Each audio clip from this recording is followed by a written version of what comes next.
Alors, bien-aimé, comment ça se passe aujourd'hui?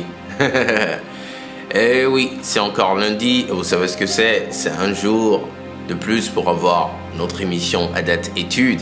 Alors, on commence tout de suite.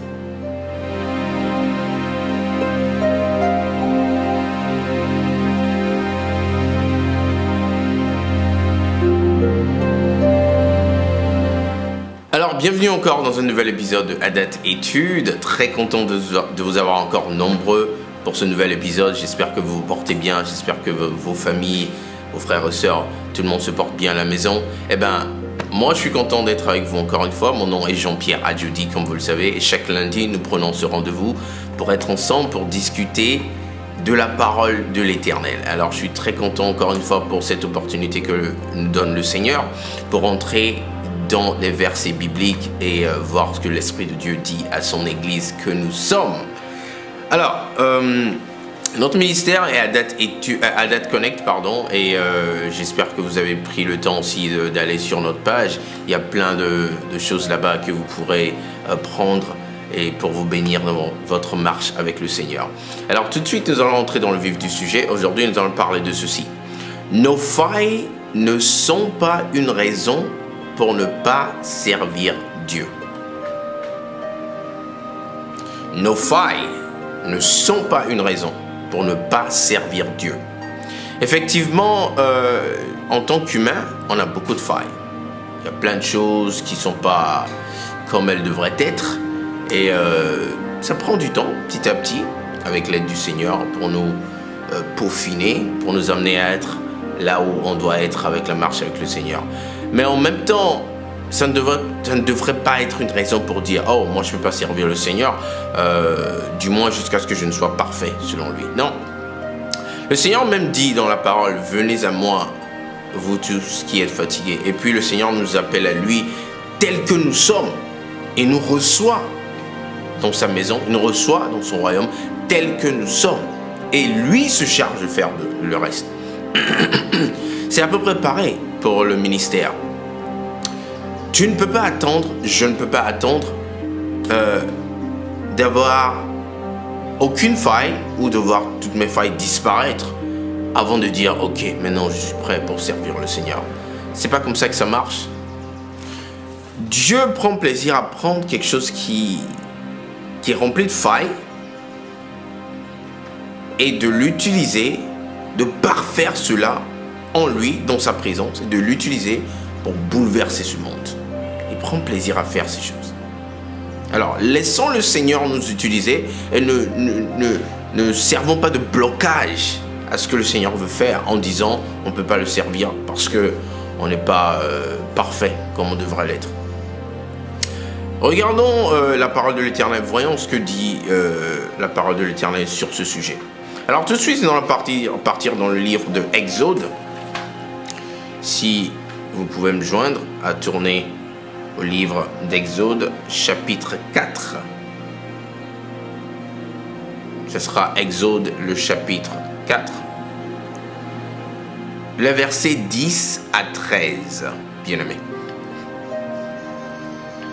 Alors, comme je le disais, Exode 4, le verset 10 à 13.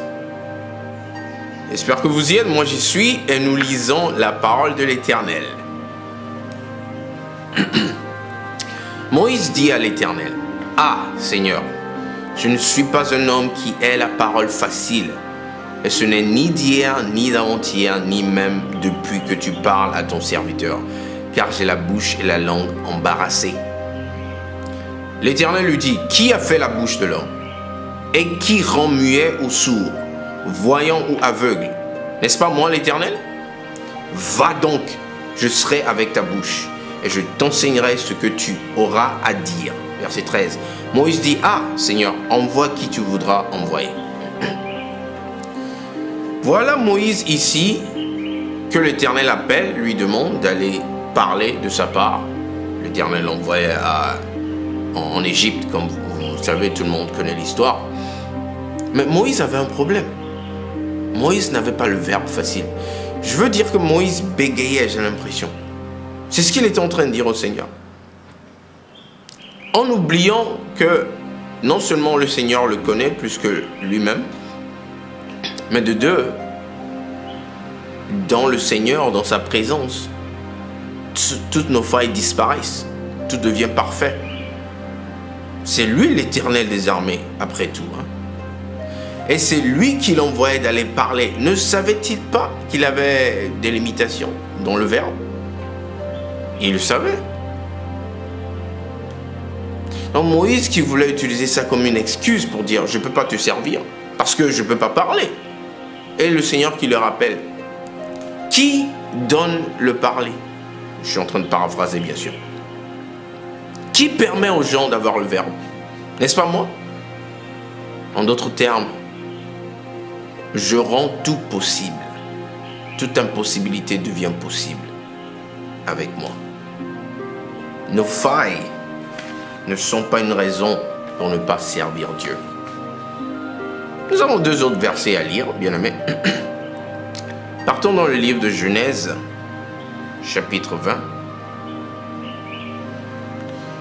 Alors, on va lire un peu ici. Genèse, chapitre 20, les 12 premiers versets, versets 1 à 12, bien-aimés. Amen. Genèse 20, versets 1 à 12. C'est parti. Abraham partit de là pour la contrée du Midi. Il s'établit entre Kadès et Shur et fit un séjour à Guérar. Abraham disait de Sarah, sa femme, « C'est ma sœur. » Abimélec, roi de Guérar, fit enlever Sarah. Verset 3. Alors Dieu apparut en songe à Abimélec pendant la nuit et lui dit, « Voici, tu vas mourir à cause de la femme que tu as enlevée, car elle a un mari. » Abimélec, qui ne s'était point approché d'elle, répondit, « Seigneur, feras-tu périr même une nation? Ne m'a-t-il pas dit, c'est ma sœur? Et elle-même n'a-t-elle pas dit, c'est mon frère? J'ai agi avec un cœur pur et avec des mains innocentes. » Verset 6, Dieu lui dit en songe, « Je sais que tu as agi avec un cœur pur, aussi t'ai-je empêché de pécher contre moi. C'est pourquoi je n'ai pas permis que tu la touchasses. » Verset 7, « Maintenant, rends la femme de cet homme, car il est prophète, il priera pour toi et tu vivras. Mais si tu ne la rends pas, sache que tu mourras, toi et tout ce qui t'appartient. » Abimélec se leva de bon matin. Il appela tous ses serviteurs et leur apporta toutes ces choses. Et ces gens furent saisis d'une grande frayeur. Abimélec appela aussi Abraham et lui dit, « Qu'est-ce que tu nous as fait? Et en quoi t'ai-je offensé que tu aies fait venir sur moi et sur mon royaume un si grand péché? Tu as commis à mon égard des actes qui ne doivent pas se commettre. » Verset 10. Et Abimélec dit à Abraham, « Quelle intention avais-tu pour agir de la sorte? » Abraham répondit, « Je me disais qu'il n'y avait sans doute aucune crainte de Dieu dans ce pays et que l'on me tuerait à cause de ma femme. » Verset 12. « De plus, il est vrai qu'elle est ma sœur, fille de mon père, seulement elle n'est pas fille de ma mère et elle est devenue ma femme. » Amen. Qu'est-ce qui s'est passé ici? Abraham a menti. Il a tordu un peu la vérité. Parce que Sarah n'était pas sa sœur. Sarah était sa femme. Mais il n'a pas dit ça.